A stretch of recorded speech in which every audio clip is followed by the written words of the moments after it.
of a sudden not looking so good for the Keystone XL pipeline. The Environmental Protection Agency bashes the State Department's environmental review, saying it is insufficient and that more research is needed. It's a big win for environmentalists and a potential threat for President Obama's approval, which many were expecting this summer. Joining me now is North Dakota Senator John Hoeven, who wants the pipeline to be approved.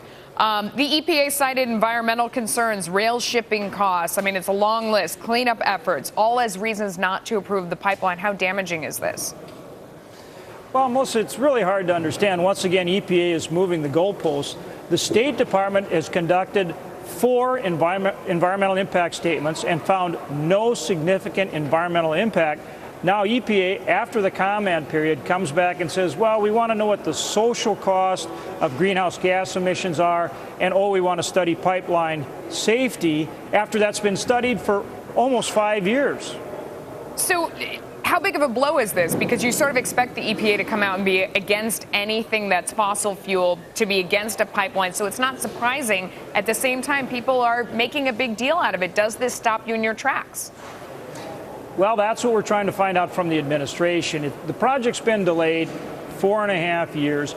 All of these things have been studied and studied again, and they've been found to be non-issues. As a matter of fact, there'll be less environmental impact with the pipeline than without it, less greenhouse gas. They've studied pipeline safety, like I say, in an exhaustive way. So we're asking the White House, when are you going to make a decision? They're saying this summer. We want verification of that, and we're trying to get the project approved congressionally. Yeah, so does this mean that it's back in the president's court? Because Congress was moving ahead. They said they didn't need a permit from the president any longer, that they were going to be able to just charge forward. Has that changed as a result of this? Well, the House is working on approving a bill that would provide approval for the passing a bill that would provide approval for the project.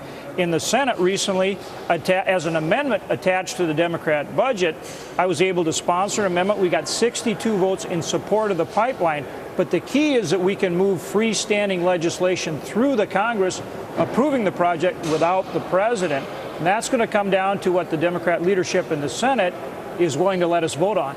So in the meantime, Kinder Morgan Canada has put together a plan to increase its pipeline capacity in the same region to almost double what it was before. It's going to be more than what the Keystone pipeline would transport. It links Alberta to the Pacific coast, and it makes me think that maybe there's an easier way to go about this, or maybe somebody else is just going to get this oil while we fool around. Well, you're right on the second point. In other words, if we don't get this done, this oil is going to China, and we're going to continue to import oil from the Middle East. Americans don't want to be dependent on the Middle East for their oil, and we want the jobs here in America. This is a case of a government agency, though, fighting against a government cabinet. Everybody's supposed to be in the same administration, though. What does this tell you about, should it tell us about the tug of war that's going on behind the scenes? Who's winning?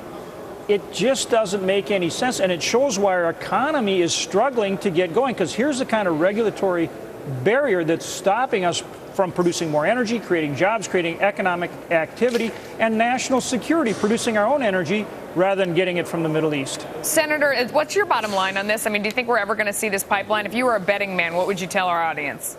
Right now, it appears that the administration is trying to defeat it through delay, and we're going to have to get the push on to approve it congressionally. That's what I'm working on doing. Okay, Senator, thanks for coming on the show. We appreciate your time. Thanks, Melissa. Time now for today's Fuel Gauge.